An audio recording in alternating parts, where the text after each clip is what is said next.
Hey everybody, this is Erin from Erin's Audio Corner, and today I'm going to be looking at the JBL 4367 from their synthesis line. This is an awesome speaker. A little bit of a backstory before we go into this, and heads up, this review may be a little bit longer than the other ones, but there's a lot of important information in this review, especially in regards to what I heard, what I think I heard, and I think this is kind of maybe a good learning opportunity, not just for myself, but for everybody out there who relies on reviewers to help them make purchase decisions, especially subjective only reviewers. But I'll get into that in a minute. First things first, James is the fellow who loaned me these speakers. Now, he drove from Chicago to somewhere else, bought the speakers, then drove down to where I am about 4 hours out of his way, stayed the night in my town to allow me to measure the speakers and demo them and do this review. So I got to give a huge shout out to James. These things are about 120 pounds. So if for nothing else, I was just happy to have him around so I could load these things up on the stand. And I did my demoing. It was a pretty quick turnaround. He dropped them off at around 4 or so in the afternoon on a Saturday, and then came back around 9:30 or so on Sunday morning. I stayed up all night testing and listening. And then I woke up again early on Sunday morning to go back and listen to see if some of the things I heard Saturday night may have gone away overnight. And this is the area where subjectivity and subjective only reviews can be trippy. So let me go ahead and throw the intro in, and then we'll pick back up.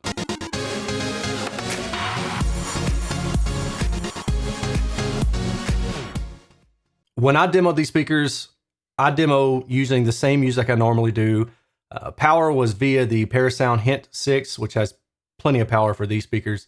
But my music consists of all sorts of stuff. It's mainly like 80s pop, rock, and I don't listen to audiophile jazz music. That's just not something I'm into. So if that's what you depend on for your reviews, I'm sorry, I'm not that guy. I enjoy listening to music that I actually enjoy. I can't listen to audiophile type music. It just does nothing for me, and it makes it more like a test than it does an enjoyable time spent with speakers. When I was listening to these speakers, I was really happy with what I heard. Honestly, I don't want to get hyperbolic and say that these are the best speakers ever, because nothing's ever as good as the next thing that you're going to hear that's really great. And that's why I always stay away from the best term. But I will certainly say that out of all the speakers that I've tested, which include some heavy hitters, these are definitely up there at the top tier.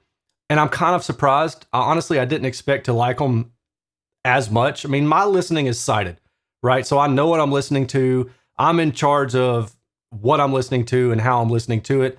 So there's always that facet of, if I'm not taking a blind double ABX listening test, then you can only trust my subjective opinions so far. But I try really hard to take notes and go back and look at the data and try to relate what I think I heard, at least, to what I see in the data, try to make sense of things, because that's why the data is important. And if you don't have the opportunity to listen to a speaker, you need something that you could point back to that says, yeah, this makes more sense for me to purchase because I understand over time that this is what I've grown to like.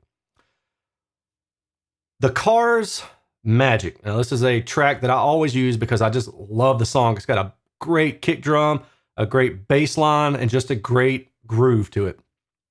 When I was listening to this track, there's a part where Rick Ocasek, RIP, says, get me twisted and can't come down, okay?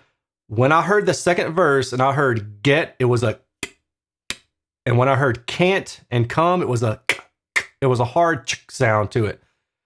And I was like, okay, well, that doesn't sound right. So I put it in my notes and listened to other tracks and didn't really notice it. I was kind of like, okay, well, is that the song? And so then I listened to it on some cheap headphones that I had just sitting around. I popped them in and I didn't notice it so much. And then the next morning I went back and listened and I still heard it. It was still there, but other tracks didn't have it.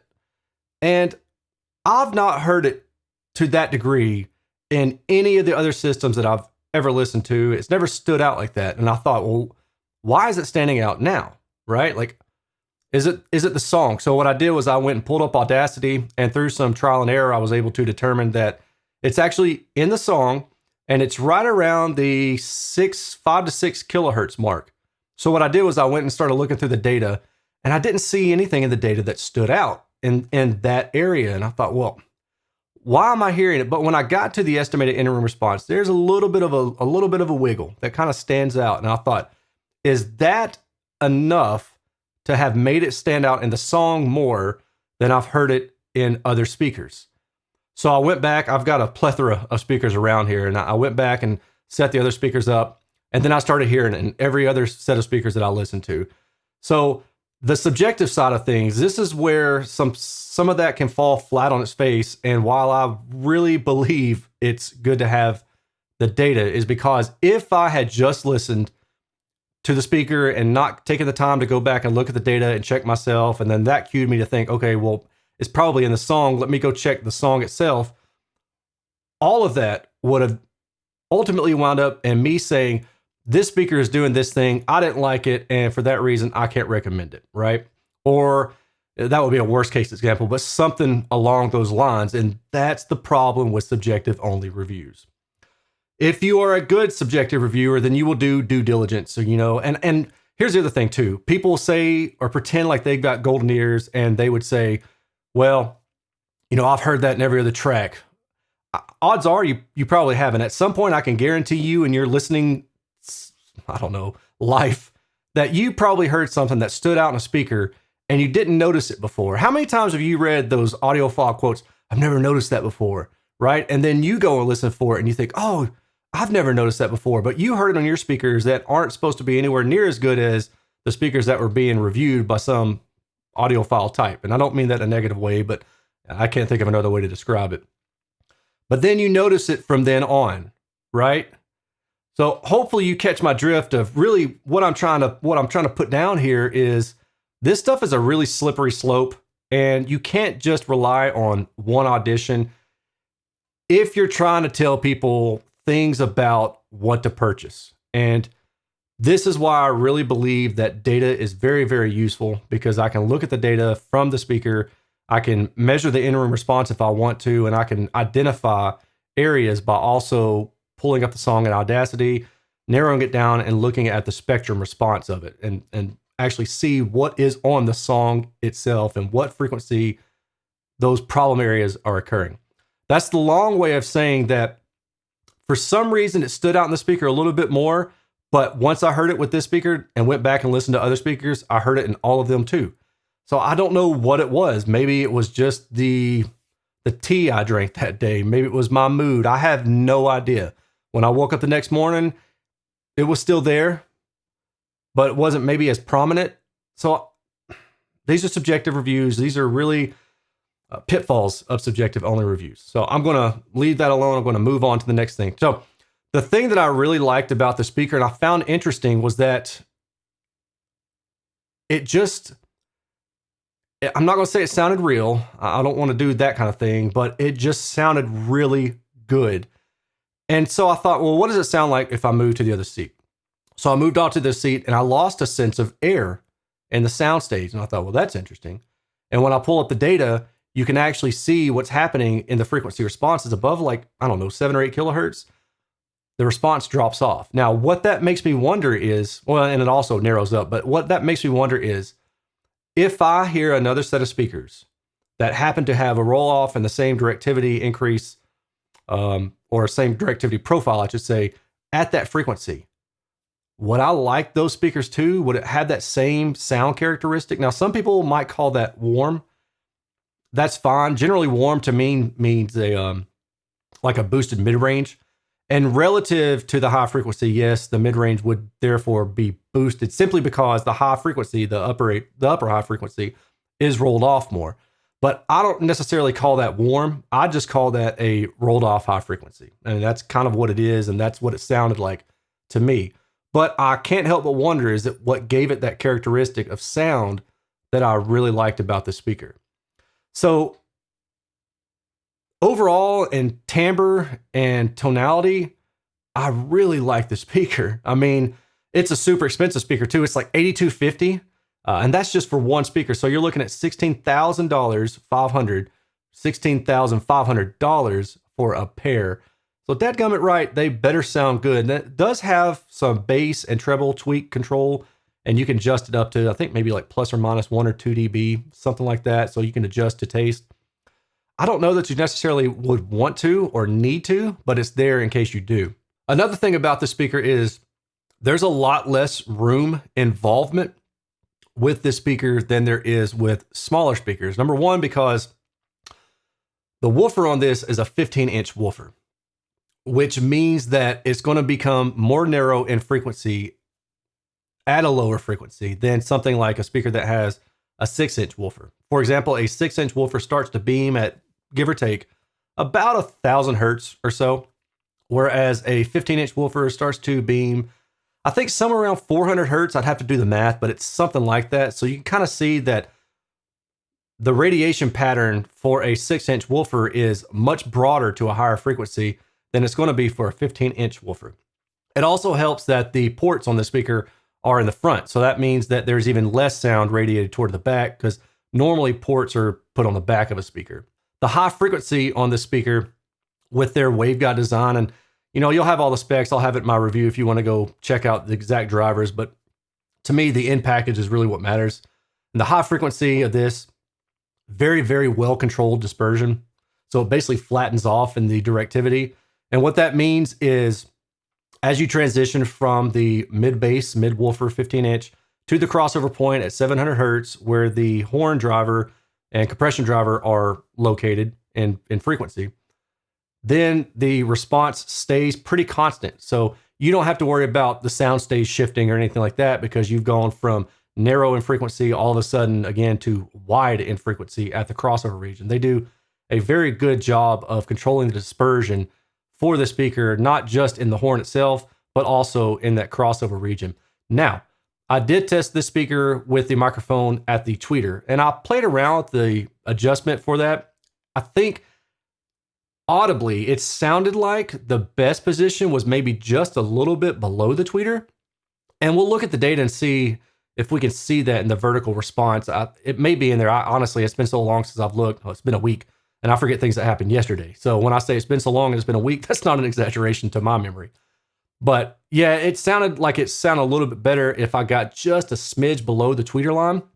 So maybe keep that in mind. And that could just be me. That could have just been my room, my preference. But I do mention that because I think it's something worth keeping in mind. I did have to put the speaker on a stand to elevate it and put the tweeter level at my ear level.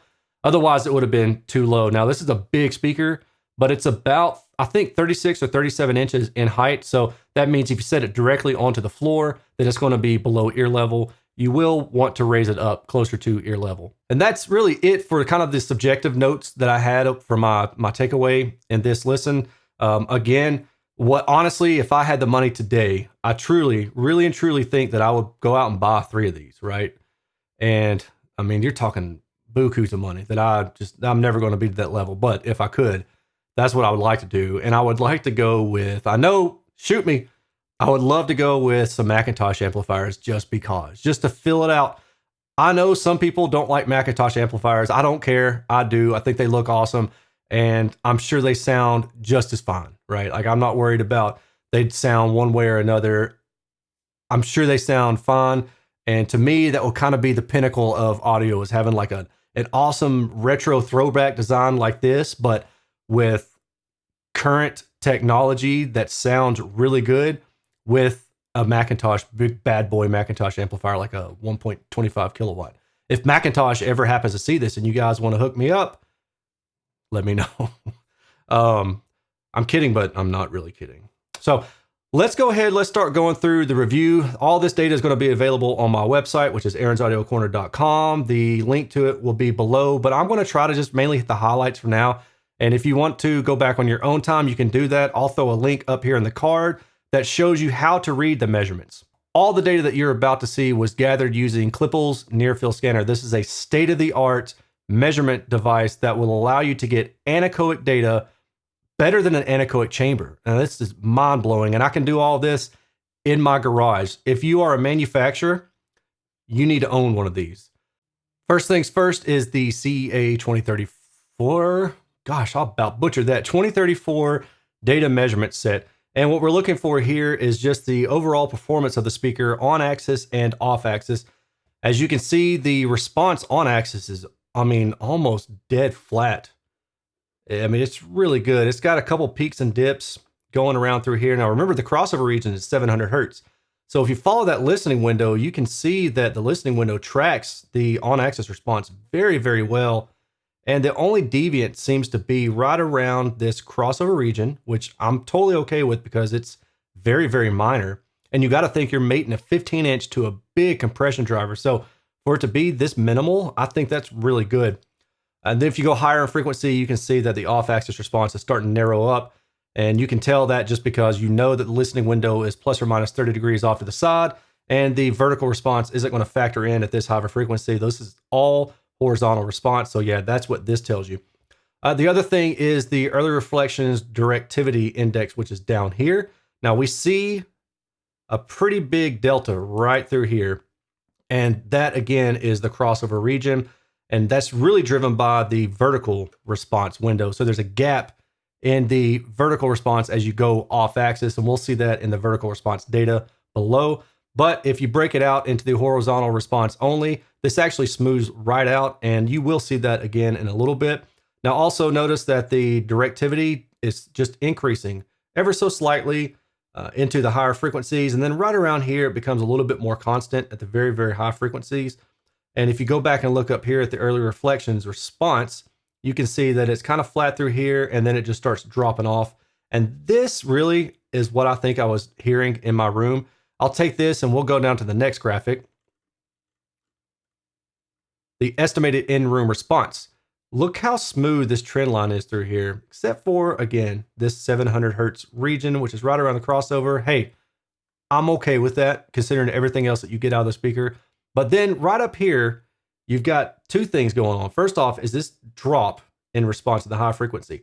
Now, that is what I was talking about when I said I got into the other seats from side to side and listen. There wasn't really as much air to the soundstage, and it just seemed to lose a bit of sense of space in the soundstage. And I believe that it has a lot to do with the fact that this top frequency end is just starting to roll off, and it's rolling off pretty quickly relative to the off-axis response. And I can't help but wonder, hey man, is that something I like? Like, is that something I need to be paying attention to in other data to see if I can make that correlation every time? And unfortunately, there's very few speakers that are going to exhibit the same exact characteristics without having other things going on. So it's hard to pick through. I don't even know if I've tested or I've heard another speaker that has this kind of profile, but I find it interesting. What I do notice most of the time is that when you have constant directivity and you have good flat on-axis response, usually this flattens out right through here and it tends to sound bright. And that's generally what I've observed in past reviews. So I think the combination of having listened to a whole litany of speakers that have been like that recently, and then rolling to this speaker without that trend, is really what stood out to me and made it an enjoyable speaker. And we talk about tiresome, and I hear people talk about this, and I don't know, how deeply I fall into this rabbit hole, but it would make sense to me that this could be a speaker that you could listen to for extended periods of time without growing tired, because there's just not a lot of high frequency relative to the mid-range and the mid-bass. So I think that's an interesting factor to keep in mind. When I talked earlier about that 5 to 6K chink sound, let's look at something real fast. So this is 1K, 2, 3, 4, 5, 6K, right? And then right through here, you notice a little bit of a plateau and then a pretty steep drop. I'm just wondering if those two sounds stood out to me because this is elevated just a little bit relative to the rest of the response, especially if you remember that this is estimated in-room response. So ideally, this should all be sloping down through here. And this stands out maybe about a dB. Was it just enough for me to notice those areas? I don't know. But the cool thing is, if that is true of this speaker, then you could take one band of EQ and knock that down. And it is worth also noting that the owner of the speaker said that he listened to it for the same thing. So he knew going into it what to listen for, and he didn't have any problem with that. So that's the aspect of being a subjective listener versus having some objective data on hand. We try to make sense of what we can, and then sometimes we just shrug our shoulders because we don't have the ability to go down the next level of doing these double blind tests. And at the end of the day, the owner didn't have an issue. If I own these speakers, maybe I would tweak them off axis just a little bit, and maybe that would solve the issue. So I don't know, but again, these are things that I think are worth pointing out. It may make me look like not a golden ear reviewer, and I don't care. I lean on the data. I use my ears to help me identify things that I like or dislike, and then I lean on the data to help me identify that and where that occurs to you, the viewer, because that is what I think is more important than me just saying I heard X, Y, or Z and possibly leading you astray. Now we've got the vertical response, and the on axis is the dark red. We can see some dips going on here, even above and below the speaker. Plus or minus 10 degrees, it looks okay. But beyond that, 20, 30, etc., you just create a larger null right through here. And then if we go and look at the high frequency portion, there's one, maybe two areas where things don't quite line up and they don't track the same. But for the most part, the vertical response, to me, looks pretty dang good, all things considered. I mean, the fact that you have the 15-inch woofer combined with the waveguide on top of it with a crossover of 700. I mean, to get rid of this, you'd have to cross that compression driver down to like 500 hertz or something. And you're not going to do that without significant issues otherwise. And the power handling is just going to drop. Your dynamic range is probably going to drop as well.